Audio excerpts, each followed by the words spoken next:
Guys, I've got a disease. And the only thing that can cure it is more Tiki drinks. It's Tiki time. I'm in Tiki Town. I love Tiki Town. I'm gonna move there. Today, we're gonna use this to knock some sense into ourselves and make another Tiki beverage. Today, it's the Rum Runner. And this mallet will actually be used to crush some ice. Huh. How lovely. I bet you didn't know I had that in my arsenal. Well, this is a full service bar. And we're gonna be making a Rum Runner, and then we're gonna be chugging it, and we're gonna be having a grand old time. This is a beer, and we're gonna start with that. It's a Heineken, which isn't good, but I like these new cans, so I got them. Station identification, guys. This is beer before liquor. This is a mallet, and here we go.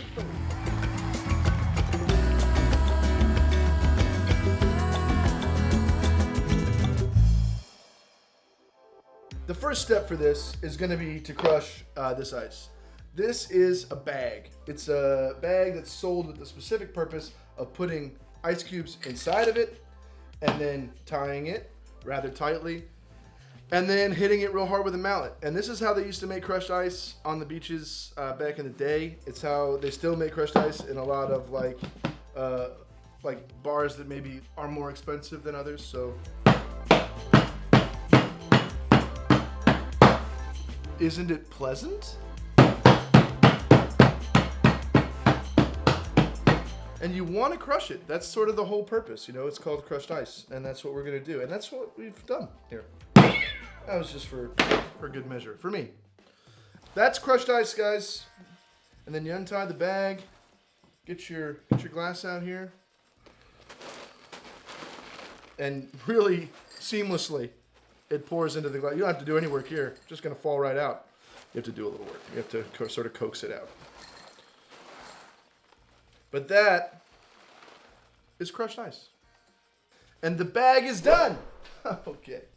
And thanks, Mallet. Here we go, guys. This is now where we make the drink. I'm going to put this ice over here for a minute because we're going to make the drink first. So put a little ice in the big shaker tin because you are going to shake this. Now this drink, it's got slightly mysterious origins. The name Rum Runner first appears in the cocktail book about New Orleans cocktails in 1937, but it has a vastly different recipe than the one we're using today. So this recipe first shows up from the Holiday Isle Tiki Bar in Islamorada, Florida, which is now called the Tiki Bar at the Postcard Inn. And the manager at the time, in the early 70s, John Elder, was supposedly trying to get rid of some dead stock. Stuff like creme de banane and blackberry liqueur. This is black raspberry liqueur, but we're going to go with it.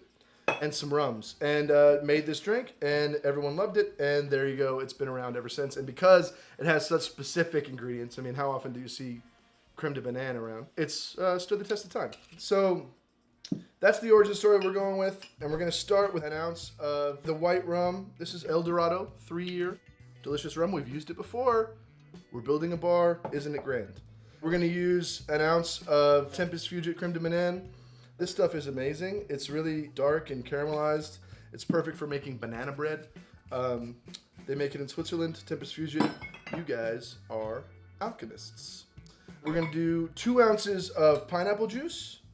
As with most things Tiki, pineapple plays a huge part.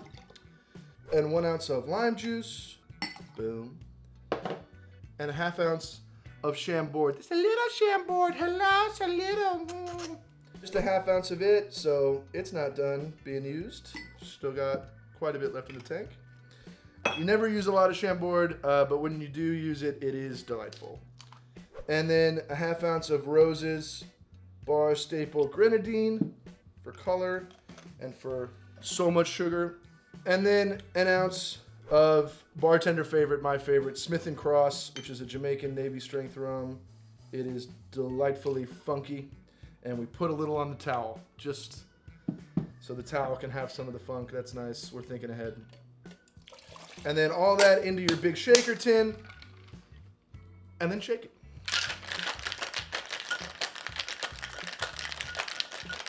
Shake to combine. Shake to froth. Lovely. Oh my God, it smells so good. And then grab our hawthorn strainer and go straight in to the crushed ice. And I know what you're thinking right away. And it's the same thing I'm thinking. Oh no. We're gonna drink it. So to garnish it, we're gonna go with a beautiful maraschino cherry, and we're gonna stab in the dark until we get one. We got like a quarter of one. That's not. Oh hey, look at that! Didn't take that long. These are beautiful bourbon cherries, and if you ever garnish a drink with it and don't eat it, you're a bag of trash. This is a Rum Runner. It would normally be in a hurricane glass, but because I don't work at an Applebee's, I do not have a hurricane glass. If you do have a hurricane glass, one, that's pretty cool, and two, you should use it. It's the way that it's normally served. So there you go, a Rum Runner. Named for the rum that was run through the Florida Keys in Prohibition, which is where a lot of it came through. Either the Florida Keys or California or Canada. So thanks for the rum. We appreciated it. At least I didn't. I wasn't alive. But somebody did. And this rum's going to run right down my gullet. So before we do that, though, we're going to want to toast.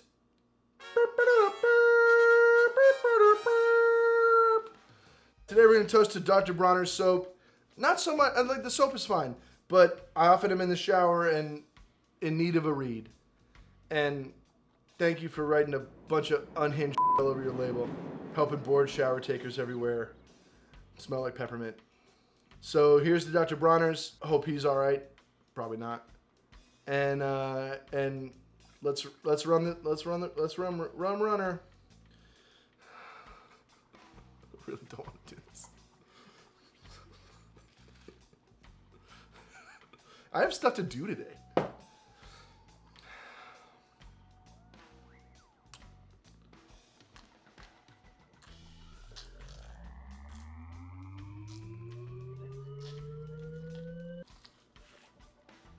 This is the first time I've had it. The crushed ice makes it so hard.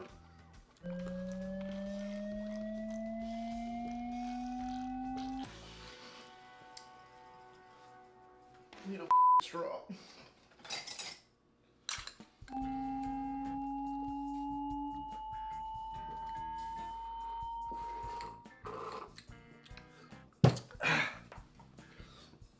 Brain freeze. Oh, brain freeze.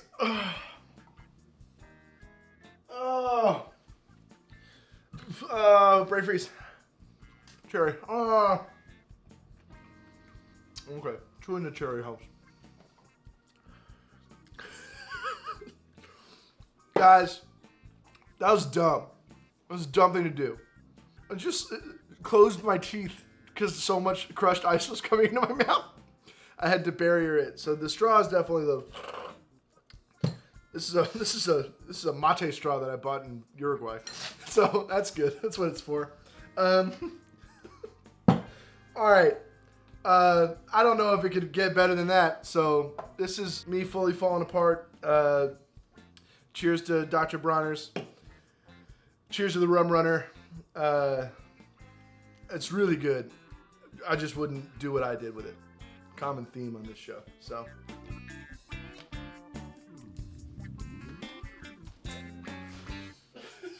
You finished the second come out, and I was like, "There's so much left." There's so much.